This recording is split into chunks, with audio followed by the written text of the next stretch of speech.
sometimes I've said that I think the church's teaching is very straightforward, and I think it's very easy to understand, which is very different from saying it's easy to do, but I think it is a fairly straightforward situation. And again, I think it's, people tend to think the actual teaching is difficult, but I think, as usual, it's more that we're maybe resistant to the teaching, or don't like the teaching, or think it doesn't make sense. That is, if we appreciate what it is in the first place. And so the whole basis for all Catholic teaching of sexuality really revolves around its being limited, if you like, to the marital relationship. So that already establishes parameters very different from non-natural law teaching. And then within that relationship, then it seems as if we boil it down to talking about the unitive dimensions and the procreative dimensions. But both of those areas are huge, so even to make it sound as if I'm reducing it is really unfair, because I think when we really stop and think about those areas, there's an immense amount to think through and appreciate and reevaluate, I think, in many ways. And maybe I think people don't have a problem, again, looking at both of those areas individually, just because they mean so much on their own. I mean, anybody who's in a relationship knows how important the unitive dimension is, and likewise the procreation or the sexual relationship as well. So that kind of goes with the territory, I think, of just being human. The thing about Catholic teaching is that it insists on those two being kept together, and then again, that's where the questions come up then. So again, I think the teaching is very straightforward when we say that the whole basis for sexuality is this this relationship, and the church will call it a covenantal relationship, to kind of emphasize that it's not just a casual relationship or anything like that, but it's something that's really involving the whole person of the two people, sort of covenanting with each other, so obviously it's coming from them, that they will really work on developing both the unitive and the procreative sides of their natures, which is why most people get married in any event in the first place. So that's, and I think that, again, that's why when we talk about a natural law basis, so we're not really talking about being based on nature, but on the nature of human beings, that it's, we seem to be wired towards, and we can work this out for ourselves, you know, that we want to, most of us want to be in relationship with one other person, that's been an ongoing thing through times, even if there's variations in that theme. Yeah, throughout cultures. In many cultures, sure, you know, more than one wife. It's very rarely more than one husband, for obvious socioeconomic reasons. So I mean, again, those, even I think even the cultural developments, I think, can very often be traced back to, I don't want to say a misunderstanding of natural law, but certainly our modern understanding of natural law. And again, maybe I can only say in the Western world, although I don't actually believe this, is that one of the fundamental parts is this equality of the man-woman relationship. And that can really only be borne out to its fullest, I think, and church teaching would certainly back this up, in terms of that one-only relationship. And I think sometimes, you know, not to digress too much into other cultures, but, you know, if you think of things like harems, you know, maybe every man's dream and all that sort of thing, but I don't really know if it's every woman's dream. And I can't help but think, and again, conditioned by a Western approach to things, that what most of us really want is to be the one, the one and only, really. Because so much then develops from that in terms of, I mean, in terms of thinking, not worrying about somebody preferring somebody else, you know, not just for the sexual relationship, but actually preferring one wife over, you know. I don't think I would want to be fourth in the you know, in the row. We're all too competitive and things like that. Anyway, that's maybe cultural. Catholic teaching is totally different from that. It's saying that, and again, I don't think it's just a Western thing, because the teaching has been around a lot longer than our modern conditioning on women's equality. So it's not coming from that kind of equality. It's that much more, a more deep covenantal equality, where we're really talking about man and woman being made equal in God's eyes. And therefore, with that very strong and healthy regard for that equality, then that's the basis for a relationship.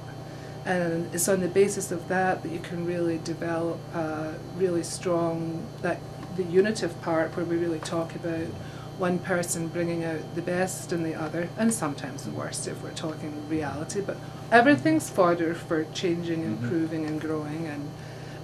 And I forget the phrase, maybe you can help me here, you know, psychologically, when the two people, when they've been together a long time, and it is a kind of psychological development when you start to develop or strengthen the sort of more masculine or feminine characteristics of each other anyway. Kind of get enmeshed. Yeah, and there's a word for that we, and I think that's another secret to the fact that one person relation, one only person in the two-person relationship is actually able to develop as much as it can, because you're really working on each other in these subtle ways that, and again, I think only a man and a woman can, which is back to Catholic teaching on not just marriage and the married relationship, but the very basis of sexuality. So that certainly raises questions for other types of relationships, which maybe we can get into. But I know we did talk about the more unitive, procreative part, and why it's so important to keep those two together. And I think that it all stems again from that feeling, that human nature part, that obviously there's sexual drive in all of us. There's something kind of wrong if there isn't. It's more pathological when there isn't than when there is. And that is really the driving force in so much of our relationships with our wife, husband. And I know when you know, a lot of feminist theories started about you know, I'm in control of my body, and you know, a woman without a man is like a fish without a bicycle, and all those kind of phrases that came up as if to say that you know, your destiny is not your biology and all that kind of thing. Well, at a certain level, of course, that's true. I mean, all of our destinies are mapped out in many different ways in terms of talents, opportunities, you know, the career choices, even choices of partner, all those kind of things. But underneath that, I think there's still that natural law, human nature thing again, that's saying biology is very much part of who we are. And I mean, our whole the whole sort of hormonal pattern, all those kind of things, they're, if you want to say programmed or just present, it's just part of who we are as men and women, and they work in specific ways that we can't override. We try our best sometimes in terms of even contraception. So every sexual relationship, even although people are saying it's only about unity, you have to factor in the procreative aspect, even if it's only to discount it by making sure it doesn't, you know, work or there aren't consequences. So I think even in just our sort of just logically looking at relationships, the unitive aspects and the procreative aspects they're always intertwined, and we do and can interfere with that to separate them.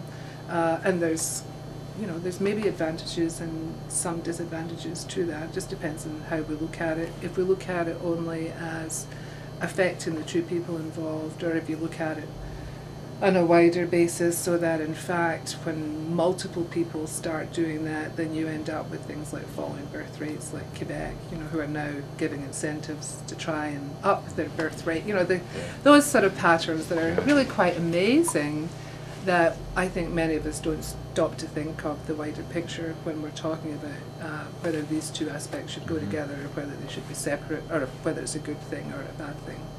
So the Church has been very clear that the procreative aspect is so important that it really has to be guarded and, you know, protected in that sense.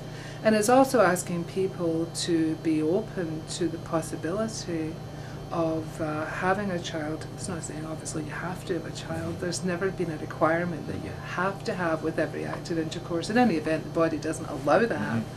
So it's building again in human nature. But that openness, I think, moves us away a bit from talking about it only in the physiological sphere, because sometimes people say church teaching is too physicalist, to the more moral sphere, where again we're talking about human nature and the idea of really looking at life as a gift, as opposed to wanting to be in control and narrowing the field. And there may be good reasons for this. I'm not talking about that contraception should never happen. That wouldn't be the point. But the church's teaching and why they think it's wrong is something that I think has to be looked at.